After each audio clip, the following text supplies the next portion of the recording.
It's saying it's streaming, Alia. Just check the studio.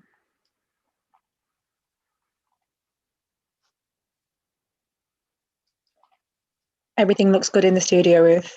Does it? So it's live streaming, okay. Yes. Right. You might as well leave it on and we'll wait till members have started. If people want to put the microphones on mute. That's a good idea. Because we are live streaming.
Afternoon, everybody. Hi. Hello, Good just to let you afternoon. know, Councillor Hinchliffe, we're live streaming a couple of minutes early just to make sure it's working because we've had technical issues over the last few meetings. So as people join, if they want to just go on mute until we're all here and we'll start when you're ready. Okay. Everybody, we're live streaming at the moment, just waiting for everybody to join. So you are live, just so you're aware.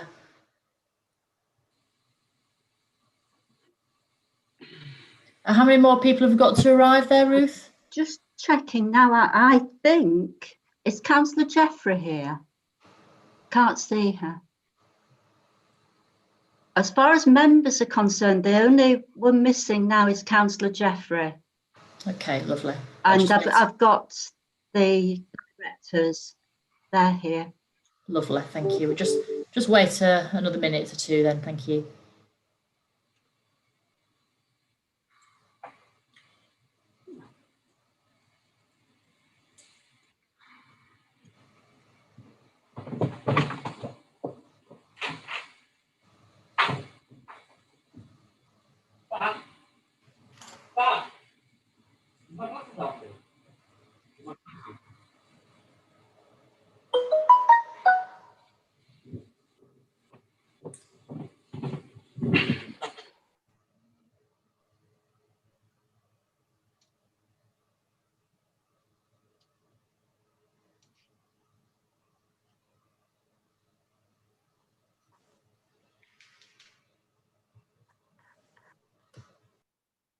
Just so you're aware, Councillor Hinchcliffe, the only people missing now are Roger Marsh and Councillor Jeffrey.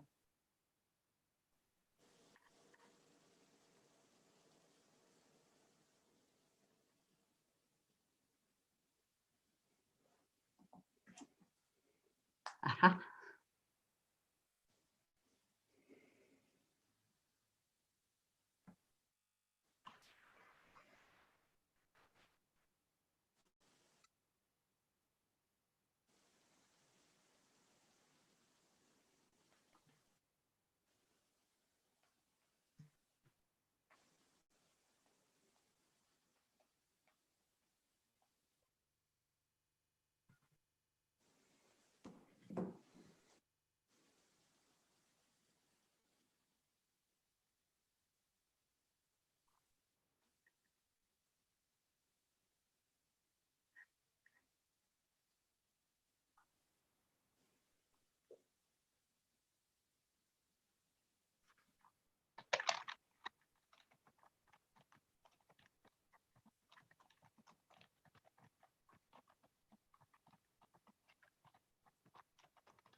The only person missing Councillor Hinchcliffe is Councillor Jeffrey. Yeah, no, I'm aware. That's fine. Thank Right. you. Okay.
Right, I think we sorted. Sorry about this delay in starting, everybody. Wakefield, obviously in these COVID times, things get a bit hectic, don't they? So Wakefield are just on their way, but they're having to sort something out. We are going to have this meeting now, and let me just pull up the agenda on my machine. So this is a meeting of the Combined Authority, and welcome everybody. We've got apologies to absence, Ruth, from Councillor Keith Aston, but Councillor de Gaugne's here as his sub. Welcome, Councillor de Gaugne. Anybody else, Ruth? No, that's all. Lovely, thank you very much. Any declarations of disclosable pecuniary interests? I've not received any. Thank you. I think it's not a pecuniary interest, I've been told. I have consulted with city solicitors, but I am one of the shortlisted candidates to be the Labour nomination for West Yorkshire Mayor. So just to be transparent about that, so people are aware, obviously because devolution is on the agenda. Anybody else, or is that it? So, Chair, I don't know if I need to declare, but I'm a director of Inspiring Positive Futures and Evo Futures for transparency. And what is that in relation to? Sorry, Kim? Oh, the AEB. Yeah. Is that in relation to the adult education budget item? Yes. Okay, thank you for that. And skills. Yeah. Okay, lovely. Anything else, or is that it? Lovely, thank you very much. Councillor Galton signalling. Oh, sorry, Councillor Galton, I didn't see you there. Sorry, Chair, I wasn't sure if you were able to see hands raised on the system. Let me have a look. Probably.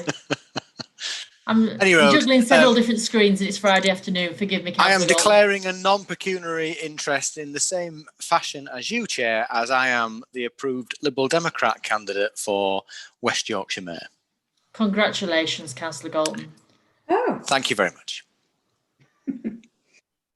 So any more declarations? No, super.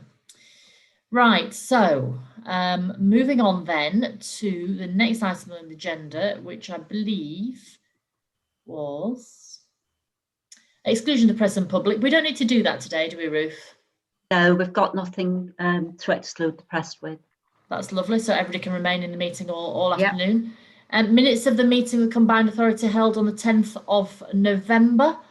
Those have been circulated. Is everybody happy with that? Yes, lovely. Thank you very much. So those are carried as a correct record. So thank you. I'm seeing lots of nods. So thank you very much for that. And now moving on to the next either substantial item on the agenda. Actually, there's three this afternoon. First one being devolution implementation. And can I say, this is quite a moment, isn't it, really? We finally got here. And this is the meeting where we decide to send the request to lay the order in Parliament. And we've all, in our respective local authorities, had the debate this week, I believe, for the main part, in our chambers as to the value of devolution and us acquiescing to the fact that we want our own powers and our own money to spend on priorities that we know that local people want. So it's a real opportunity for us to take charge of a bit of our own destiny. It's the beginning, it's not the end. Obviously, we'd like more powers, we'd like more money, and we're going to need them, let's face it, for what is about to come post-COVID. But in the meantime, I think giving us control over £1.8 billion to spend on local priorities is something that we're very pleased to see. And there's obviously lots in the devolution deal for us to deliver on, which will provide benefit to local people. So with that, Ben, did you want to just start this item off? I'm sure some people want to have their say, but would you like to start? I'm happy to, Chair. The paper is the same as the template paper that has been through the local authorities, so will be familiar to the majority of members. It sets out the draft order as it currently stands, reports on how we have responded to the consultation, and sets out next steps. As you say, Chair, it has been approved by by all 5 of the West Yorkshire authorities, and it also highlights the main difference between the order and the scheme that we consulted on and that before members today, which is around the removal by government of the spatial planning powers and the spatial infrastructure tariff. Probably stop there, Chair. Thank you very much. So the last time this came to the Combined Authority was post the public consultation, when we got everybody's views about what they thought of it. That has now gone to government. They've passed it around all their respective departments. I think it has to go to every single one of them. And once that's happened, then it comes back to us for us to request an order is laid. That will happen in the new year. And then hopefully we will get some money to go with that. So can we just, anybody wish to comment on this or any contributions? Councillor Blake, you're indicating. Yes, Chair, I think it's worth noting that I think as a result of the white paper on planning reform, the government have removed the element around spatial strategy. I think that's something that as members we did have some concerns about. So I think that development in terms of the deal is to be welcome, and obviously we will be all responding to the white paper itself, which we all know has had mixed reviews. It's very apposite, Councillor Blake. You're absolutely right. Planning white paper has had an effect on it, but also, of course, we were going to have a veto anyway, weren't we, each of the local authorities on planning powers. So it isn't much of a sacrifice, I don't think, in the end. Councillor Galton, were you indicating, or were you just waving at me? You were indicating. Do you want to come in? And I've got Councillor Shearbeer Pandore. Yes, thanks, Chair. Following on from Councillor Blake's comments, the significance of the fact that our spatial planning powers have been removed wasn't necessarily a result of any great demand from this side of the divide, and the reflection that the government has so easily taken it out of the deal which was signed by leaders earlier in the year just shows how much of our powers that we're going to be given in this deal are actually delegations rather than devolution by right. And I really do think we need to show some commitment to continuing to fight for the right to make decisions for ourselves. And I note that there is £200,000 in the deal which is associated with supporting the Yorkshire Leaders Board. And I would like to think that the leaders here present can commit to the principle of one Yorkshire still being pursued through that format, through that convergence of Yorkshire leaders, because that is the model through which the majority of Yorkshire people actually wanted their devolution delivered. And I would like to think that that £200,000 is invested in something meaningful rather than just being an admin cost.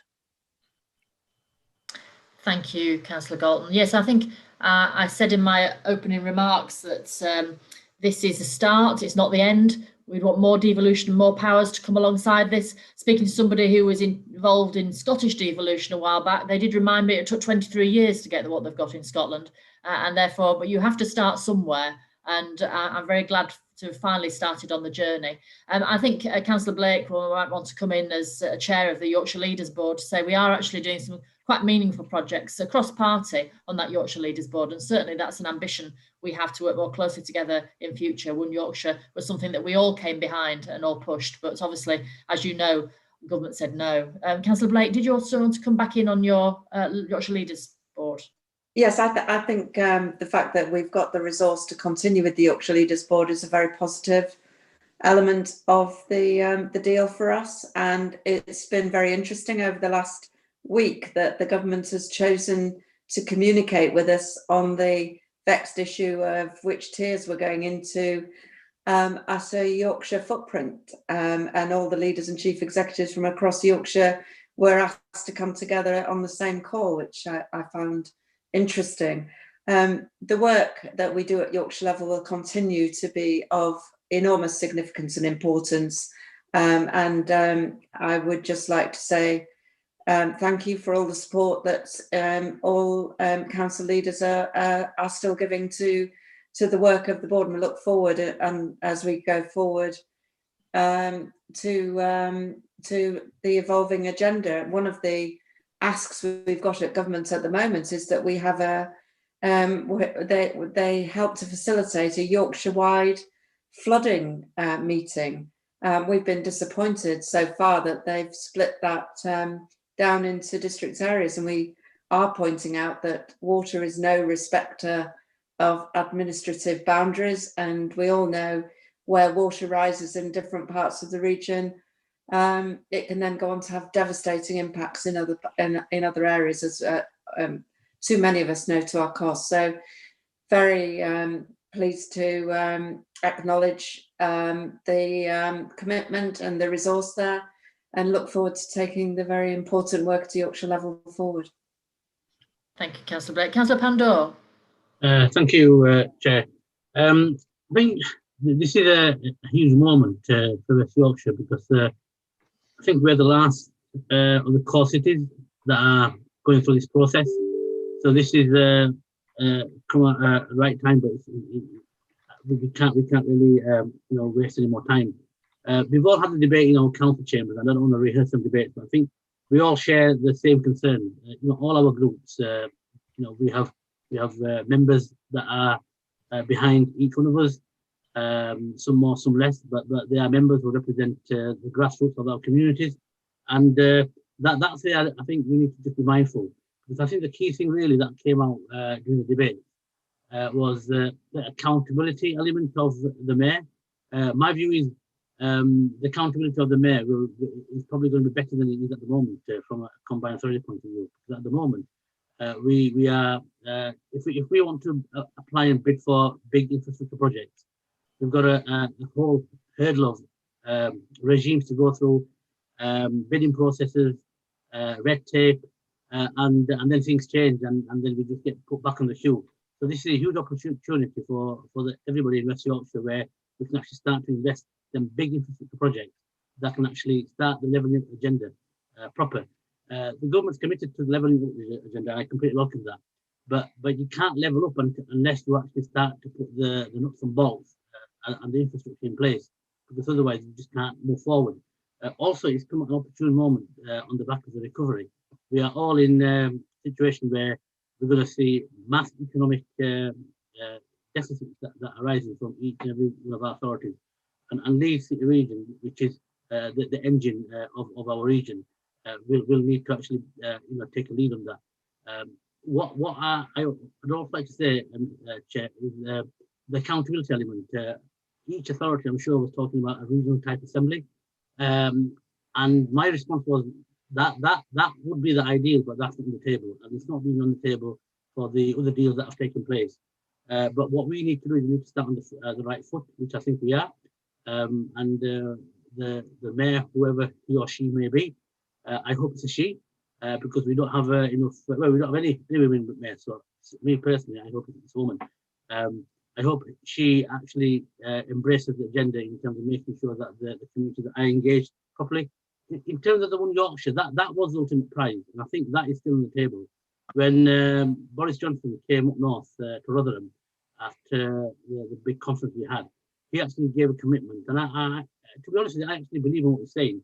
They didn't have the appetite at that moment in time, but he did leave the door open, and it's up to us up north, all leaders, both opposition and leaders from local authorities, to actually carry on that momentum. And I'm really pleased and excited that on a cross-party footprint, we are still leading on that. Not just as leaders, but also the cross-party peers are part of that One Yorkshire conversation, and there's a lot of commitment to making that happen. So this is unfinished business, and I'm hoping that will be the next big prize that we will go for. So I'm really pleased to actually be part of this journey, and it's a monumental occasion, and let's go with it. Thank you. Thank you. Here, Councillor Pandor. I've got Councillor Harrand next, and then Councillor Paulson, and I'll go to Ben to get any comments back in answer. Thanks, Yes, Chair. Councillor Harrand.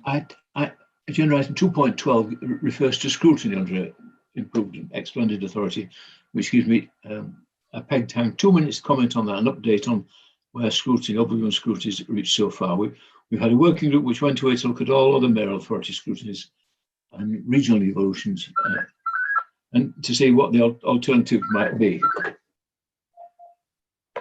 I presented some details at the expanded version to Governance Road this morning, but perhaps the headline is it will be bigger, it will be wider, it will have more regular linked activities with local. For goodness sake. He's busy.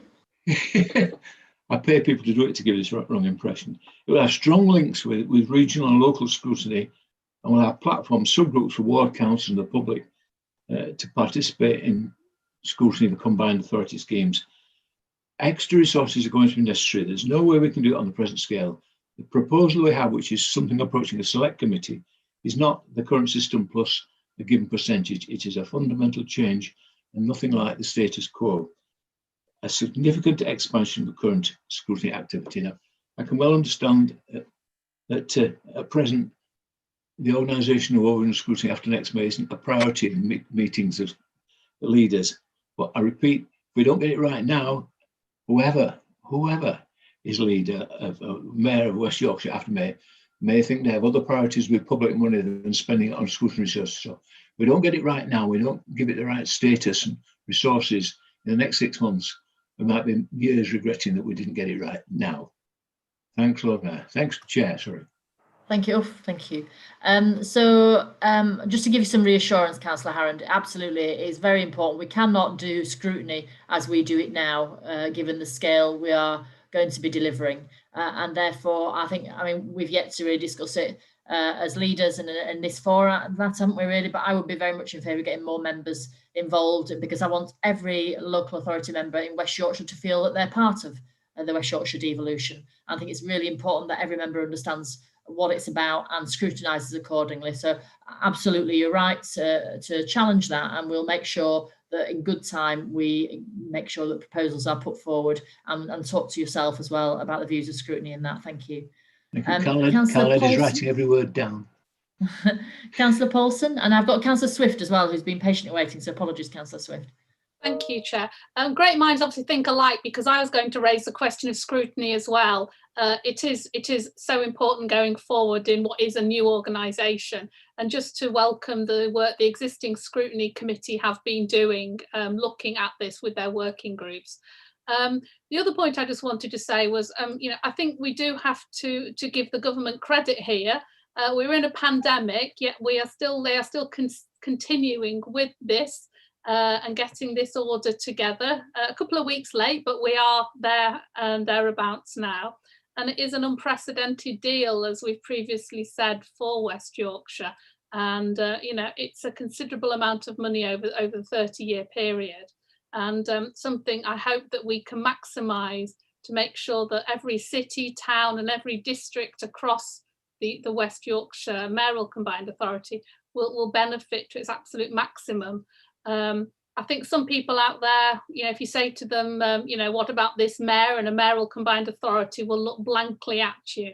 And I think we've all got work to do in our communities to engage people so that when they do go to the ballot in May to vote for whoever they are voting for, they actually understand what they're voting for and what it will benefit them in their lives. So I think that's really important. Thank you. Thank you, Councillor Purcell. I absolutely agree with that. Everybody needs to feel the benefit of it and see the tangible consequences in their community as a result of the deal. You seem to have doubted the Chancellor's endeavour there, that he signed that deal with the 5 leaders and that you thought he might not follow on from that deal. We always thought, obviously, if somebody signs something, he should follow on from the deal and deliver it. So if he hadn't done, there would have been an outcry, I have to say. But no, he sat there with the 5 leaders and signed a bit of paper. So we were always going to hold him to that. Councillor Swift. Thanks very much, Chair. I really just want to welcome that we've got to this point. Just thinking through, time flies, doesn't it? It's at least 5 years, I think, that we've been in negotiations about different forms of a devolution deal that would give us access to additional resources, but also greater control of where decisions are taken. And we've been through a fair number of different discussions and hoops, and I've lost count of how many different ministers responsible for devolution we've sat in meetings with, or more recently had virtual meetings with over that period of time. So it's, it really is good news that we've got here, and that we've negotiated what is the largest initial deal for any of the city region deals. Clearly, on the other hand, the places that have established mayors, been able to get some of the benefit of that in terms of their access to other programmes, and we've got some ground to make up in West Yorkshire, which I know will be a challenge for the new mayor, but also for all of us leaders as well, to make sure we keep up the pressure to get that. But I think the most important thing is keeping up the pressure to make sure then that we use this opportunity to deliver, as people have said, not just to deliver better jobs and better skills, but also drive forward our agenda towards zero carbon and a fairer economy across West Yorkshire, and demonstrate once again that actually taking decisions at the local level is not only the right thing to do, but also actually leads to better outcomes than taking things nationally, because I think that is all part of the argument for changing the over-centralised state that we have in this country.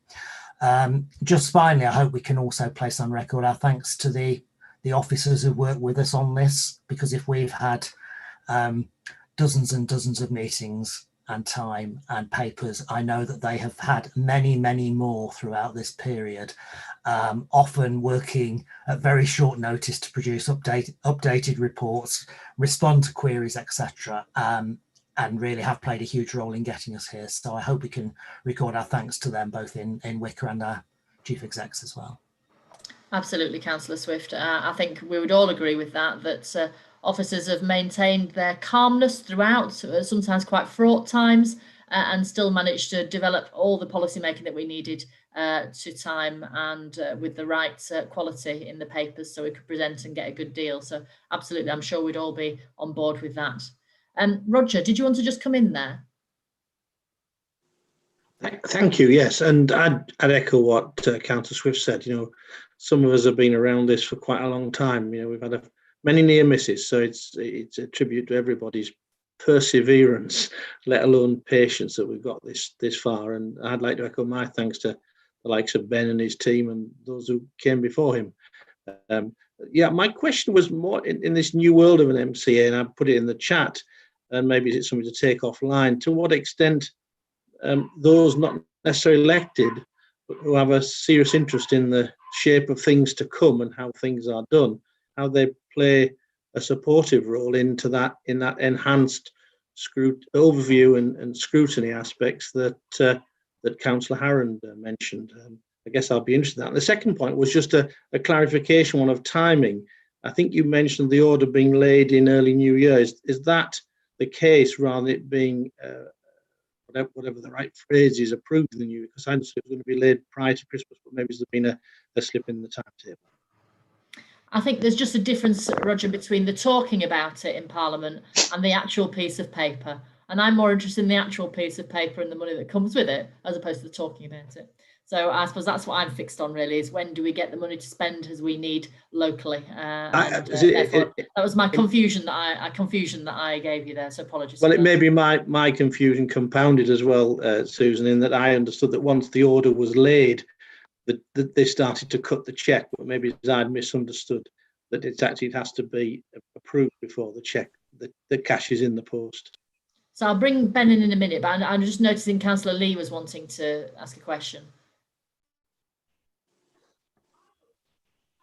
Councillor Lee, would you like to? Yeah. Thank you, Chair. It was just to basically agree with the previous comments. I too feel relieved that we've got to this point, and it's unfortunate that there's been a few years when across the Pennines the people over there have had the benefit of this extra funding for a while. So I'm really glad that it will now be coming to us. We were supportive of this devolution in Calderdale, and supported our leader in stage of this. I have always had some reservations about the mayoral model, but of course it goes with the deal. It has to be that we do it that way, otherwise we don't get the deal. So pragmatically, being aware that we need the money, it was only the only deal on the table. So I do have some concerns still about that, and that is why I'm very supportive of the earlier comments about expanding the scrutiny on everything as we move forward. It's very, very important that there's robust scrutiny, and certainly this morning when we spoke, Councillor, is it Harriman, discussed this, and I think everybody was absolutely supportive of what he said here. So let's see that we spend the money wisely and get a very robust scrutiny, and look forward to the good times ahead. Thank you. Thank you, Councillor Lee. So Ben, I'm not seeing anybody else indicating. Please indicate now if you wish to say anything before we move towards the closure of this item. No. So in that case, can I move to Ben? Is there comments you want to sweep up there? And obviously acknowledge the thanks that is very much due to yourself and other officers at the Combined Authority for getting us to this really totemic day for us. Chair, thank you. And I mean, thank you for those thanks. It definitely was a team effort, as Roger says, over many years. Thanks also to all the officers in the local authorities, particularly in the latter stages, the legal officers who have scrutinised the order and helped us through that process. Can I just pick up three brief themes on next steps and the government process? It definitely feels now that the main next steps are with government to lay the order and to take it through the parliamentary process, and we will keep members informed as that process gets undertaken. And as you say, we're hoping that the order will be made and formally become law at the end of January or February, early February next year. On the issue that Councillor Galton raised at the outset about planning, I'm not here to speak for the government, but I think government officials would say that it's not the case that the planning issues have been completely removed from the mayoral model and from the deal. It's just they're not being taken forward as part of the centrepiece legislation. Now we'll see as you said earlier what the planning white paper looks like when that comes forward. But I think that would be the position of government. And there are some other elements of the deal that are not in this order, perhaps most significant being the non-transport borrowing powers for the CA, which will come through different secondary legislation over the coming year. And then my final comment would be, there's been a definite theme of scrutiny. What we'll do, and we'll work this out between now and the next Combined Authority meeting in December, is kind of put a marker down around the scrutiny resources that might be required and build that into our budget plans. And a draft budget will be coming to the December Combined Authority, and we can therefore make some provision at that point for next year's role of scrutiny. Thank you.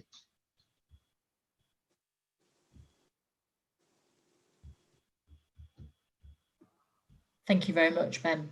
So with that, then, if there's no more questions, we'll move as a Combined Authority to request Parliament to lay the order for it to become a mayoral devolution area, a mayoral Combined Authority next May.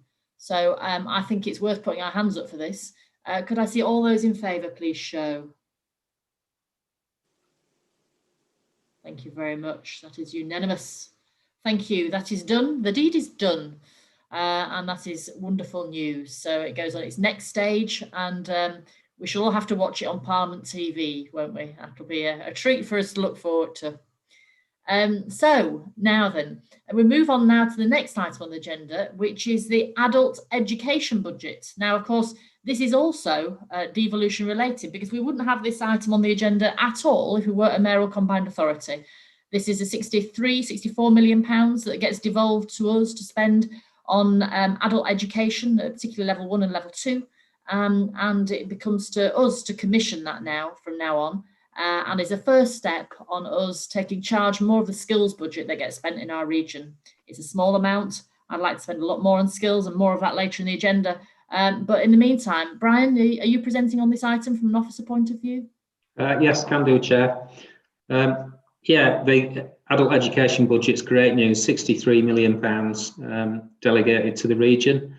The national skills system wasn't working well enough for learners or for businesses because of a number of kind of systemic challenges that were highlighted in the Skills Commission report. So in preparing a local governance model, obviously, one of the things that we had to ensure was that we were much more responsive to employer needs, as well as being more inclusive for learners. The governance model's also got to meet a number of statutory tests for the devolved adult education budget set by the Department for Education and the Skills Funding Agency. Another essential element in the governance model is local leadership, and obviously given the diversity of the West Yorkshire skills challenges that we've got and some of the opportunities, local leadership's a prerequisite to develop the strength of those partnerships and the collaboration that we're going to need to achieve the level of change that we want for the skills system in the local area. And for that reason, we've formed, or will be working very closely with the local authority partnership groups, and there'll be one of those in each local authority area. They'll provide intelligence on local need and gaps in provision to ensure that the services that we're commissioning remain rooted in those local communities and they're addressing those local needs.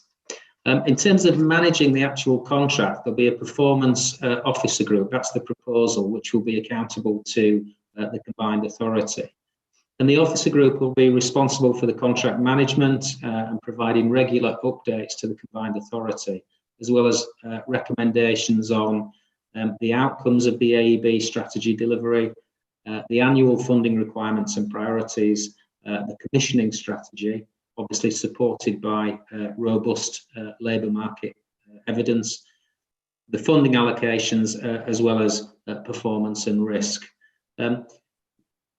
The governance will also obviously continue to engage with the Employment and Skills Panel through the 23 members that's currently chaired by Rashid Parmar. So we've got public, private and voluntary sector representation on that board as an advisory board. And the recommendation in the paper is to approve the governance arrangements which meet the statutory requirements, and also to delegate the authority to the head of legal to amend the definition of a key decision. Now, members will be aware that local authorities are also beneficiaries of adult education budget, and where there's a direct conflict of interest, this will be covered by our current conflict of interest policy, which is appended in the pack. I'm happy to take questions. Thank you, Chair. Thank you, Brian. Certainly, having the adult education budget, I'm particularly keen for us to make sure we do work with local authorities, because local authorities then work with the voluntary sector and local agencies in their areas to get to the people who most need this support. And therefore, having that subsidiarity as a principle, I think, is absolutely vital in devolution. And therefore, I just want to support that approach, notwithstanding, of course, the conflict of interest issues, which, of course, we need to be safeguarded against. Has anybody got any questions on this matter? I'm not seeing anybody indicating. Oh, Councillor Galton, you've just suddenly come on again. Would you like to say something? Yes, sorry, Chair. I have to leave the screen to have a look at my agenda because I'm only on an iPad. Yes, it was more about the stakeholder element. I have had a really good briefing this week with Brian. And we were discussing how adult education needs aren't solely led, or shouldn't be, by significant employers in terms of the model simply reflecting what their skill shortages are. There are other aspects of adult education, and most particularly in terms of being able to support the education of children. And it would be really good if the stakeholders that are mentioned could be widened so that we're ensuring that we're taking on board that aspect of in our commissioning of education. And also in the report, there was also mentioned that the clean growth, that there were no implications for clean growth in the governance here. And this reflects the next paper as well, so it will save me mentioning it again. Anything to do with putting money into getting people back into work and building up their skills level should take into account the new economy that we're meant to be developing in the sub-region. And I would have liked to have seen clean growth mentioned a little bit more, really. I appreciate it's not really a governance issue, but it is more of a strategic planning issue. So the adult education budget, of course, is largely already commissioned money that's just come up for us to commission now. So we can't make a break shift in a year. I think you also need to bear in mind the economic recovery plan that we've got, which does have 10 million in it for clean jobs, green workforce development plan for green jobs. So that's obviously something we're looking to fund in the future as well. Brian, did you want to come in any of those points? No, I've nothing to add. I think that's absolutely a fair challenge, and the reference to the 10 million that's ring fenced for green jobs is obviously an essential element. Obviously, this is adult education budget, so it is aimed at adults as opposed to young people. I think particularly with regards to the strategy, I think what's going to be really important with regards to governance is making sure that we can demonstrate the evidence base in terms of current and future labour market trends and needs, so that the commissioning in terms of the supply of skills is aligned to, to what the economy needs, and that obviously needs to take into account, the environmental considerations as well in terms of future trends. Thank you. The Employment and Skills Board had a paper on that the last but one meeting, so perhaps Councillor Galton might want to have a read of that. Is there anybody else with any questions before we close this item? Sorry, Kim, did you have a question? Councillor Groves? Just one question, please, Chair. I just wanted to ask about how we measure, because if obviously we can't change the contracts this year significantly, how we prepare to make sure that we're delivering best value for money of the public purse. And will we have a matrix in place to make sure we've got those outcome-based accountabilities in place as well that we will need? Yeah, I mean, absolutely. We will have a scoring matrix, and we'll need to make sure that the outputs are achieved. In terms of the number of trainee starts and outcomes and success rates, and historical performance as well of existing training providers will come under quite close scrutiny and evaluation. So it won't necessarily be a straightforward rollover of existing contracts. It'll be dependent on historical performance, Ofsted reviews and such like. Obviously, we need to demonstrate value for money. So I think it's worth mentioning as well that government spend about 10 billion on skills across different departments nationally, and I believe it's very important to get some of that money from central government and to spend it on things like green jobs, the things we know need doing in the region, rather than them doing it from Westminster. So I think we need to grow the size of the pie and not try and make the 64 million go be stretched so thin that it doesn't achieve anything. We need more money on skills, and I'd like to see at least tripled, doubled, quadrupled, whatever, very much increased, so we can get to some really great outputs, particularly considering what's coming. But again, there's more in the papers to come. So, I mean, the other point I would make just on efficiency and value for money, the level of management fee for administering the adult education budget is actually very small. So we've been very keen to make sure that the back office costs are substantially low. So that means there's more money going into, if you like, commissioning, frontline training and development for adults. Thank you. So any more questions on this? No? Okay. Well, with that, I'm happy to recommend the paper in front of you. I'm just getting it up with the recommendations in. There's two approvals, Chair. One is to approve the governance arrangements, and the second is to delegate the authority to the head of legal to amend the key decision definition with regards to AEB. Thank you very much for that, Brian. So I'm happy to propose that. Can I see all those in favour, please show? Thank you very much. That is carried. Let's get on with it. Super. So the final item on the agenda this afternoon is about how we're going to spend money on skills. Now, priorities for economic recovery. We all know that going forward, there's going to be a huge need for us to support the West Yorkshire economy with economic growth and recovery from what has gone before. There are large swathes of West Yorkshire that have now been in local restrictions for months, and the businesses of this region are really struggling to get by and to survive in these uncertain times. And of course, that has a knock-on impact on jobs.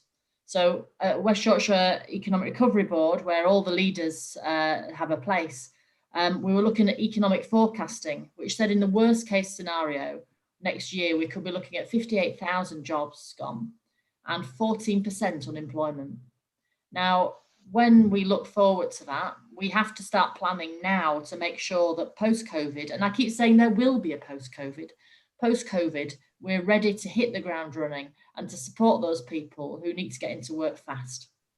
And therefore, I was disappointed, I have to say, in the spending review earlier this week that the Chancellor gave, that there wasn't more money given to devolved areas to spend on economic recovery. We have a plan that requires 1.4 billion to deliver.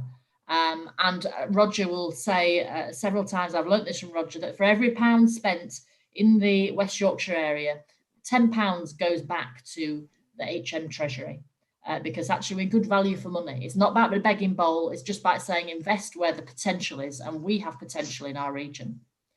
So this paper, because that is so disappointing that there wasn't anything particularly on skills really for regional delivery, and we've obviously all just been talking about skills and how important it is. This paper talks about us investing as a combined authority an additional £13.5 million in the employment hubs and reboots, because those are the ones that are having a quick, big impact and a certain scale to support 10,000 newly unemployed people to retrain and find work. Now, obviously, we have a small pot of money going forward, the gain share, we have 38 million that we talked about earlier in the conversation, which is what we're thinking about for this. This will have to obviously go through our assurance processes, but it is, I believe, the right thing to do to support the local economy now. And it's the kind of thing we could do fleet of foot because we're local, because we're regional, to support the economy going forward. So this is what this paper is all about. And Alan, before I open up to questions, would you like to add some more detail to that? Chair, you've set the context for this that I was going to provide in terms of the economic recovery plan and the spending review. So actually, with your permission, if Brian could say a little more about the detail of the proposals, he's ready to say something. Thank you, Brian. Would you like to talk a little bit about the employment hubs and also about the reboot programme? Thank you. Yeah, those two programmes are obviously existing programmes that are successful, and you know, it is about getting people back into work, and the detail on both of the programmes is set out in the paper. But I think it's just worth, I suppose, stepping back and looking at why we're doing this. You know, we had a PPE crisis and a health emergency. We've now got an economic emergency, and these programmes, Reboot and Skills Hub, are about giving people hope, access to opportunities. It's about building self-esteem. And it's also about improving health outcomes as well, and the well-being that's associated with paid work and providing that level of support. It's also helping to remove the stigma of worklessness. Work's a big part of people's identity, and I don't think we can underestimate the importance of the need to intervene urgently, given the state of the unemployment statistics. With 58,000 job losses forecast next year, 1 million unemployed next year, and there's a lot of poverty across the region. Just I read just the other day, I was just looking at a note that there were 108,000 emergency 3-day food parcels handed out in West Yorkshire. And in the spending review this week, there was no reference to extending universal credit. You know, poverty is a real challenge. If you live in one of our most deprived areas, you know, your life expectancy is 9.5 years less than the more prosperous areas. So getting people back into work, providing them with opportunity, hope, skills, those kind of opportunities to get back into employment-related activity or training is absolutely crucial. So I would ask members to support the proposals to invest this 13.5 million in 2 successful programmes that actually will make a difference, will change lives, and hopefully we can start to mitigate some of the risks and challenges associated with the downturn in the economy. Thank you, Chair. Happy to take any detailed questions about Thank you, Brian. programmes. Certainly, COVID has really shone a light on the health inequalities that already existed, but have been entrenched through the last few months, certainly. And we, as a combined authority, have to do something to redress that balance and to eliminate those poverty indicators that we see, give people hope. Shabir, Councillor Pandor.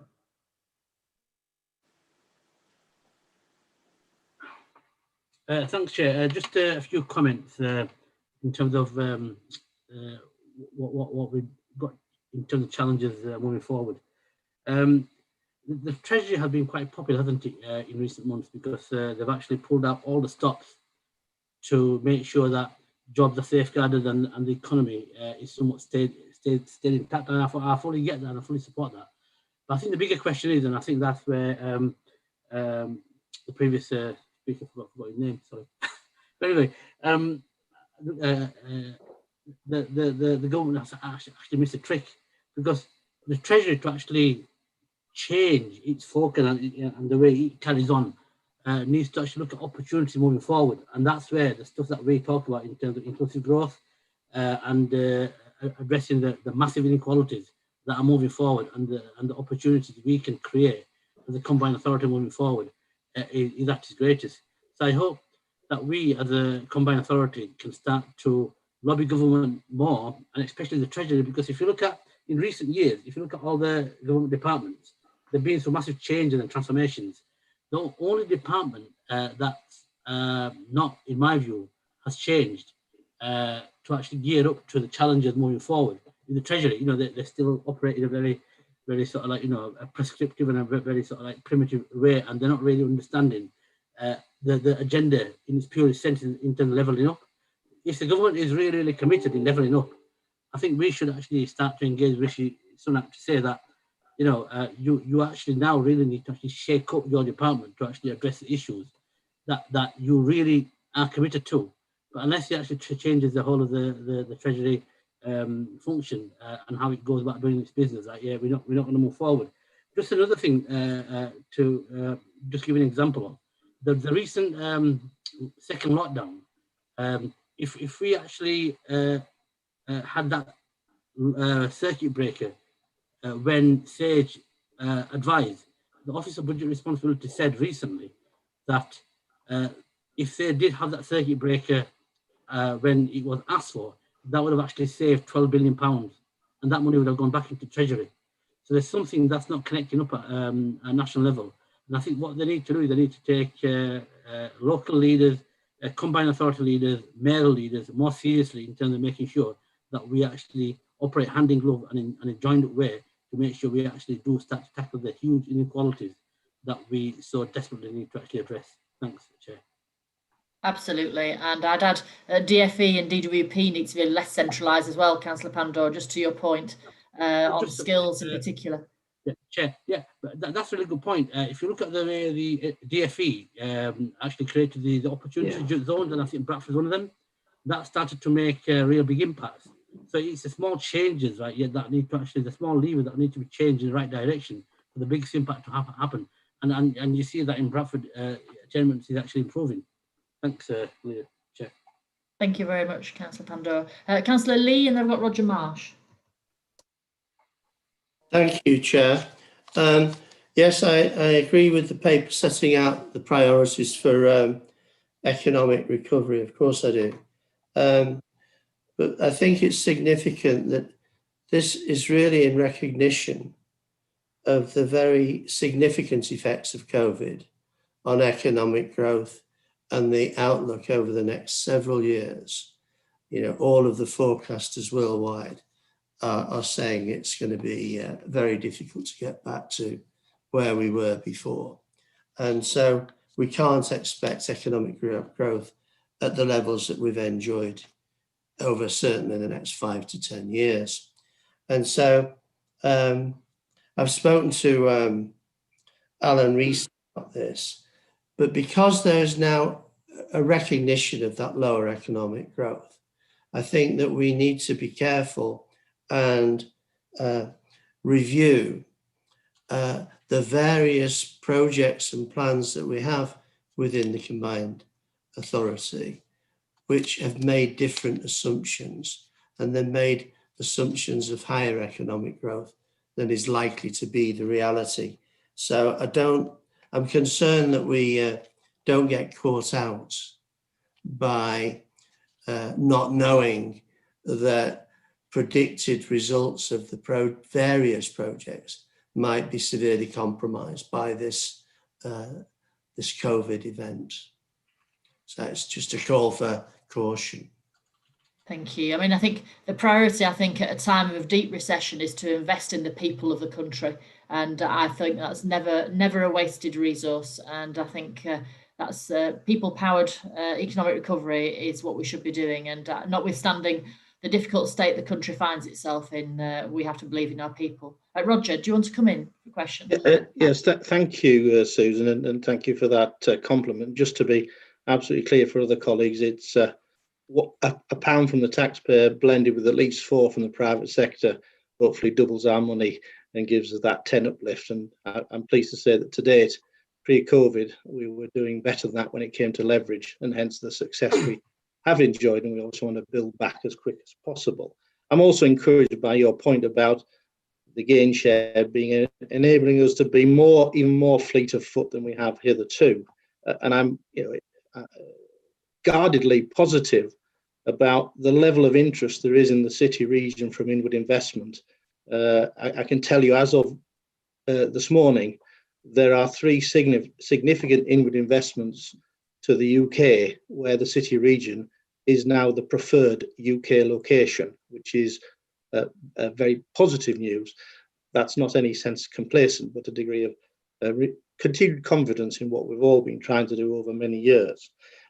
My point here, while supporting what's said here, which is an important supply side, as well as a response to the pandemic, is to ensure that we balance that, and maybe in a future discussion of this combined authority relatively soon, showing that we are fleet of foot, to balance that with the demand side and ensure that as some of our others who are further on with this mayoral journey, who've stolen a number of our ideas when it comes to strategic inward investment funds using devolved funding, that we are as fleet as foot to not only reshape the current SME stock of our city region to become much more innovation-driven entrepreneurial businesses, but also extend the range of our economic activities and have those funding. So I completely wholeheartedly support this side of the equation, but I'd hope that this combined authority might consider very soon,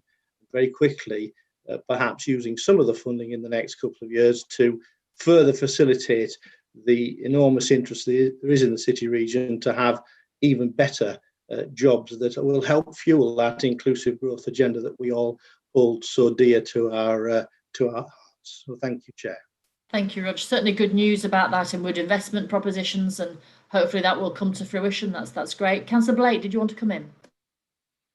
Yes, thank you, Chair. Just following on from Roger's contribution, and without going over the ground, I think we've had some really useful contributions this afternoon. It's a very exciting prospect to be able to be sitting down and talking in some detail about our proposals. Just picking up on Roger's point about innovation, and I'm sure he's referring to all of the detailed work that he's been engaged on with MIT REAP and other related projects. I think this is such an important area that I hope we can have further discussions. We're obviously all in our own districts having our own conversations as well about the particular elements around economic recovery and working to our strengths. And I think this is, it's fantastic to talk about the additional value that we can bring by working together at the West Yorkshire level in such an important area. Thank you very much, Judith. Anybody, Brian, is there anybody who wants to speak? Or Councillor Groves, and I'll bring in Brian then. Thank you. Thank you, Chair. And I just wanted to really welcome, page 107 and 108, the investment that will still go into colleges and universities.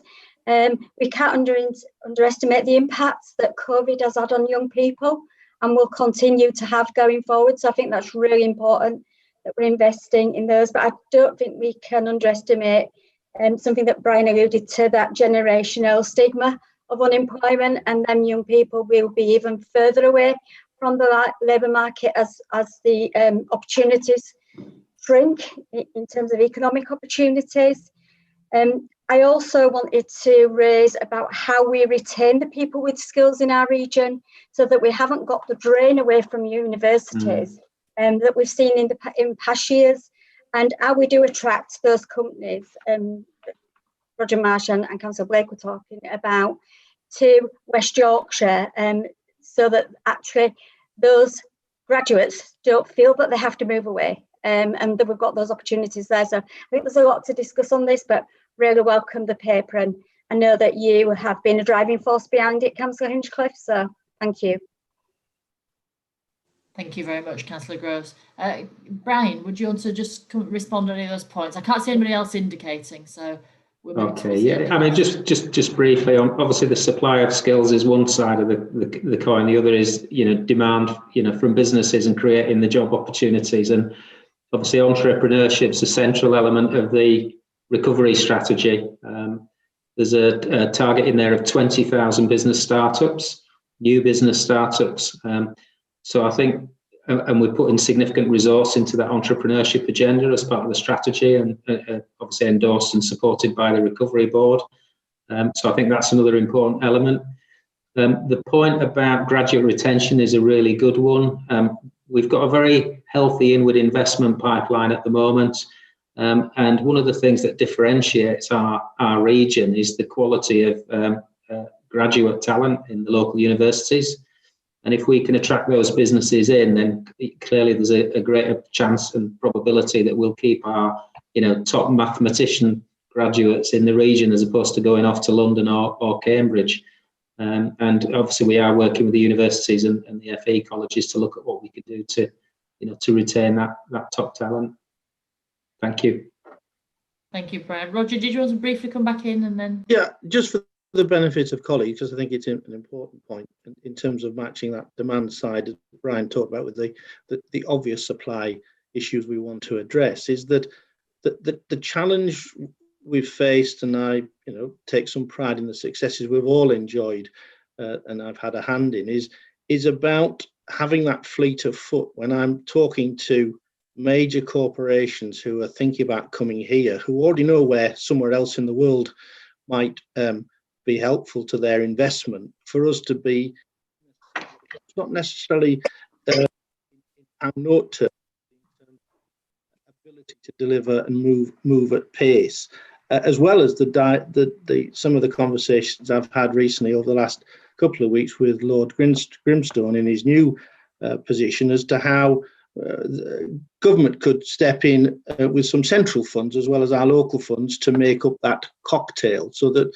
these preferred UK opportunities remain in the UK or come to the UK rather than disappear. And that's why I would hope that we'll have an urgent conversation about how we might deploy in this next couple of years. It's because these next couple of years are the important ones for the rescue and the beginning of the reimagining phase that we set out in our wider, longer term economic recovery strategy, absent any further funding streams that may come around come the budget next year or otherwise. And that's why I'm keen, A, to support this proposition, but also have it balanced. You know, put simply, the skills wheel spinning is great, but it needs the economic drive shaft to make sure that the inclusive growth car goes forward.